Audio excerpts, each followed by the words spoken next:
EAMCET స్ట్రెస్సా? Testonic.ai ని try చేయండి. Free mock test, custom test, AI insights మరియు పర్ఫార్మెన్స్ ట్రాకింగ్ కూడా. Register now. ఒక మంచి పండగ వాతావరణంలో భూభారతి చట్టాన్ని తెలంగాణ ప్రజలకు అంకితం చేస్తున్నందుకు మనస్ఫూర్తిగా ధన్యవాదాలు, శుభాకాంక్షలు తెలియజేస్తున్న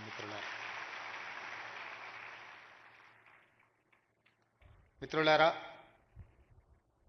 మిత్రులు బట్టి విక్రమార్క గారు చెప్పినట్టు ఈ ప్రాంతం వందల సంవత్సరాల నుంచి జరిగిన పోరాటాలన్నీ కూడా భూమి చుట్టూతోనే పరిభ్రమించినాయి. ఆనాటి కొమరం భీముడు జల్ జమీన్ జంగల్ అనే నినాదంతో పోరాటాలు చేసిన ఆ తర్వాత నిజాం ప్రభువులకు వ్యతిరేకంగా భూమి కోసం, భుక్తి కోసం, విముక్తి కోసం చాకలి ఐలమ్మలు, దొడ్డి కొమరయ్యలు గలమెత్తిన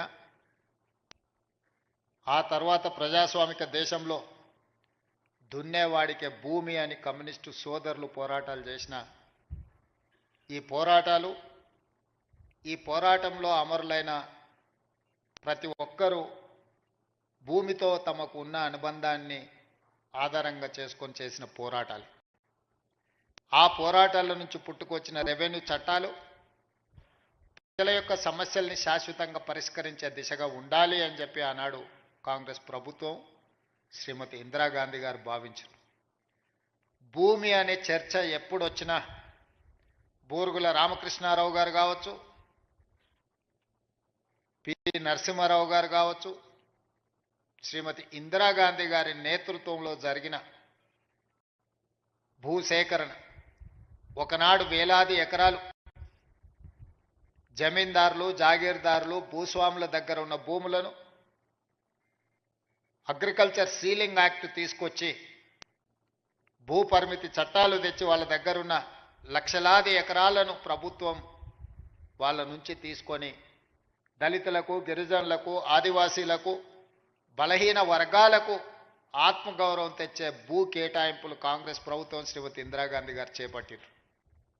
అదేవిధంగా వారసత్వంగా వచ్చిన భూములు కావచ్చు, తమ శ్రమతో కొనుగోలు చేసిన భూములు కావచ్చు, అటవీ భూమి హక్కుల చట్టం ప్రకారం ఆదివాసీలకు ఇచ్చిన పోడు భూముల పట్టాలు కావచ్చు, ఈ అన్ని భూముల యొక్క హక్కులను రెవెన్యూ శాఖ భద్రంగా పొందుపరిచి వాళ్ళ హక్కులను ఆనాడు పటేల్ పట్వారీ వ్యవస్థలో గ్రామాలలో పట్వారీలు భూముల వివరాలను నమోదు చేసేవాళ్ళు. ఆ పట్వారీలు నమోదులు చేసిన భూముల వివరాలు పటేల్ పట్వారీ వ్యవస్థ రద్దు కావడంతో గ్రామాలలో ఉండే రెవెన్యూ రికార్డులన్నీ కూడా మండల కేంద్రాలకు, మండల వ్యవస్థ వచ్చిన తర్వాత మండలాలకు తరలిపోయినాయి. భూమికి సంబంధించి ప్రభుత్వం ఆ తర్వాత తీసుకొచ్చిన పరిణామాలలో విఆర్ఓ, విఆర్ఏలను తీసుకొచ్చి ప్రభుత్వ అధికారులుగా, ప్రభుత్వ ప్రతినిధులుగా గ్రామాలలో ఉండే భూముల యొక్క సమాచారాన్ని సేకరించి మండల కేంద్రాలలో మండల రెవెన్యూ ఆఫీసర్సు లేదా తహసీల్దార్ దగ్గర భద్రపరిచారు. చాలా వరకు భూ వివాదాలు ఉన్న కోర్టు కేసుల్లో ఉన్న భూములు తప్పితే 95% భూములకు సంబంధించిన వివరాలు ప్రక్షాళన చేసి 4-5 దశాబ్దాలు ఈ భూముల యొక్క వివరాలను సేకరిస్తూ ప్రక్షాళన చేసి ప్రజలకు ఈ రికార్డులను అందుబాటులో పెట్టారు. పలంగా తెలంగాణ రాష్ట్రం వచ్చిన తర్వాత పాలకుల మెదడులో కదిలిన ఆలోచన 2020 భూముల యొక్క చట్టాలను అన్నిటిని కూడా ROR యాక్ట్ను మారవాలన్న ఆలోచన. రెవెన్యూ చట్టాలను మారవడమే కాదు, ఆనాడు ప్రవేశపెట్టిన ధరణి అనే ఒక యాప్ ఈ ప్రాంత ప్రజలకు, రైతులకు ఒక పీడకలగా మారి ఇంతకుముందు మిత్రులు బట్టి విక్రమార్క గారు చెప్పినట్టు ఒక తహసీల్దార్ మీదనే పెట్రోల్ పోసి తగలబెట్టే పరిస్థితి. ఇబ్రహీంపట్నంలో ఈ ధరణి భూతంలో వచ్చిన మార్పులు జంట హత్యలకు కారణమైంది. అదేవిధంగా సిరిసిల్లలో ఒకవేళ అధికారులు చుట్టూతో తిరిగిన తహసీల్దార్ స్థాయిలో ఆ సమస్యలు పరిష్కరించే వీలు లేకపోవడం వల్ల తహసీల్దార్ విధానాలనే అనుమానించి తన మెడలో ఉన్న తాలిబొట్టును తహసీల్ ఆఫీస్కు వేలాడదీసింది. నేను ఇంతకంటే ఇవ్వగలిగింది నా దగ్గర ఏమీ లేదు, నా తాలిబొట్టు తీసుకొనైనా నా భూమిని నా పేరు మీదకి బదలాయించమని. వీటన్నిటికీ కారణం రెవెన్యూ సిబ్బందే మూలమని చెప్పి ఆనాటి పాలకులు మిమ్మల్ని దోషులుగా, మిమ్మల్ని దోపిడీదారులుగా, మీరు ప్రజలని దోసుకోవడానికే రెవెన్యూ శాఖ సిబ్బంది ఉన్నట్టుగా చిత్రీకరించి తద్వారా లబ్ధి పొందాలని ఆనాటి పాలకులు ప్రయత్నం చేశారు.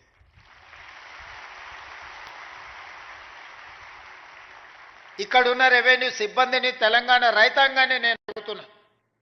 దాదాపుగా 65 సంవత్సరాలు మన భూములకు సంబంధించిన వివరాలు, మన భూముల ఖాతాలు, 69 లక్షల కమతాలకు సంబంధించిన వివరాలని రెవెన్యూ సిబ్బంది కాపాడారు కదా. వీళ్ళే కదా మన హక్కులను భద్రంగా పొందుపరిచింది. ఉన్న పలంగా 2019లో 2018లో మీరు ప్రవేశపెట్టిన ధరణి పోర్టల్ వచ్చిన తర్వాతనే రెవెన్యూ సిబ్బంది అంతా దొంగలుగా, దోపిడీదారులుగా మీకు కనిపించిండ్రా? ఎక్కడైనా మంచోళ్ళు ఉంటారు, చెడ్డోళ్ళు ఉంటారు. సమాజంలో 2%, 3%, 5%, 10%, అది రెవెన్యూ కావచ్చు, పంచాయతీరాజ్ కావచ్చు, ఇతర ఏ శాఖలో కావచ్చు, రాజకీయాలలో కావచ్చు, కొంతమంది చెడ్డవాళ్ళు ఉండొచ్చు. అంత మాత్రాన మొత్తం వ్యవస్థని మనం తప్పుపడతామా? చెడ్డవాళ్ళుగా ఉన్న వాళ్ళని శిక్షించుకుంటూ, వాళ్ళ అవకాశాలు తగ్గించుకుంటూ, శాఖలను ప్రక్షాళన చేసుకుంటూ ముందుకు వెళ్ళాలి. ఇంట్లో ఒకవేళ ఎలక దూరితే ఇల్లు తగలబెట్టుకోము కదా, పొగబెట్టి ఆ ఎలకను పట్టుకునే ప్రయత్నం చేయాలి తప్ప ఇల్లు తగలబెట్టుకునే విధానం ఎక్కడైనా మనం చూసినామా? మరి గత ప్రభుత్వం మిమ్మల్ని దోషులుగా, మిమ్మల్ని బూచీగా చూపించి చట్టాలను మార్చి, ఆ చట్టాలను కొద్దిమందికే చుట్టాలుగా మార్చి వేలాది ఎకరాలను కొల్లగొట్టే ప్రయత్నం జరిగిన మాట వాస్తవం కాదా? అందుకే ఎన్నికల కంటే ముందు సమ్మక్క సారలమ్మ ఆశీర్వాదంతో నేను పాదయాత్ర మొదలుపెట్టి, ఆ తర్వాత ఆదిలాబాద్ నుంచి ఖమ్మం జిల్లా వరకు మా మిత్రుడు బట్టి విక్రమార్క గారు పాదయాత్ర చేసినప్పుడు పేదవాళ్ళు, ముఖ్యంగా దళితులు, గిరిజనులు, ఆనాడు పోడు భూముల పట్టాలు పొందిన వాళ్ళు కావచ్చు, ఇందిరమ్మ రాజ్యంలో ఆనాడు అసైన్మెంట్ భూములు దాదాపుగా 25 లక్షల ఎకరాలు పేదలకు పంచిపెట్టిన వాళ్ళు కావచ్చు, లేదా స్వకష్టార్జితంతో సంపాదించుకున్న సొమ్ముతో కొనుగోలు చేసిన భూముల వివరాలు చిన్న చిన్న సమస్యలతోని శాశ్వతంగా తమ భూమి తమది కాదు అని తెలిసినప్పుడు వాళ్ళ ఆవేదన, వాళ్ళ దుఃఖం వర్ణాతీతం. తను కష్టపడి జీవితాంతం తనకు గ్రామంలో గుర్తింపు, గౌరవాన్ని తెచ్చిపెట్టిన తన సొంత భూమి తనది కాకుండా పోతున్నప్పుడు ఆ భూ యజమాని యొక్క బాధను మనం అర్థం చేసుకోవాలి. నాడు ప్రభుత్వంలో ఉన్న పెద్దలకు శాసనసభలో చర్చల సందర్భంగా కానీ ఇతర ప్రజాప్రభుత్వ కార్యక్రమాలలో ఎంత మాత్రం చెప్పినా వాళ్ళ చెవికి ఎక్కలేదు. అందుకే చివరగా మేము చెప్పినాం, మా ప్రభుత్వం వస్తుంది, ధరణిని ఆనాటి ప్రభుత్వం చేసిన చట్టాన్ని బంగాళాఖాతంలో ఇసురుతామని. వాళ్ళు చేసింది తప్పు, దాన్ని బంగాళాఖాతంలో విసరడం పెద్ద విషయం కాదు.